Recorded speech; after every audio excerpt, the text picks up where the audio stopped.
Jeremy, you have an interesting job. I do. You're making cheese today. I don't know why, but when I was a kid, I was fascinated about people making cheese. And to me, it's an interesting process. It's complicated, but not that complicated. Yeah. And something that you can do right here in a short amount of time. Today, you're making mozzarella. Explain this. What is the whey and the curds? Explain all that if you want. Definitely. So what they do is they take cow's milk and they culture it with bacteria, thermophilic bacteria. Basically, that gives it the mozzarella flavor, and that's what makes it mozzarella. But you're not done. All you have right now is liquid with microorganisms in it. So you take a substance called rennet, and that's an enzyme, and you put it into the mozzarella, and that basically curdles it, and it brings out curd and whey. And now the curd is what you see here, the major portion of it. It's the solid portion of the mozzarella curd, whereas the whey is all the liquid down here. And the whey is actually what you use to make more mozzarella. You can throw that into a batch of milk. But yeah, so that's the mozzarella curd that we're dealing with today. Now take a look here at this segment we did a while back. We used your mozzarella to make our pizza on the Big Green Egg. It was absolutely scrumptious. But I am going to ask you to step us through that right here. You take your curd that you get in this fashion, and what do you do with it? Step us through it. Basically, you take the big mozzarella curd.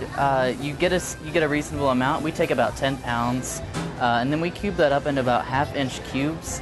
And then what we do is we just pour hot water over it. You want hot water.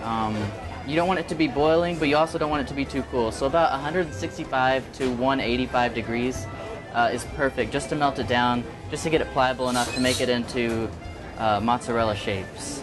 This is about 2 quarts. I'm just going to kind of heat it up for right now because it is a little cold still. And the water is pretty hot, so I usually use about 2 or 3 pairs of gloves just so I don't burn myself. I heated it up to room temperature, and I'm going to go a little past that and dump it out and add more so I can actually melt it down. We salt it really well, season it, make sure it's perfect. You want to use about a tablespoon for every pound of mozzarella that's in this bowl. So we have 10 pounds, so we'll use about 10 tablespoons. It's just now starting to melt down. So basically you'll know when it's ready is when you start to pull it, it doesn't break apart, but rather it stretches, on and on. And then you know it's in perfect condition to start forming it into mozzarella balls. And then we take that, we ball it up, wrap it up, and throw it in some ice. Let it just form up into those mozzarella balls that you see in our store here. All right, they're chilling. They are. Like a villain. And what's the next step here? Well, we'll take one out.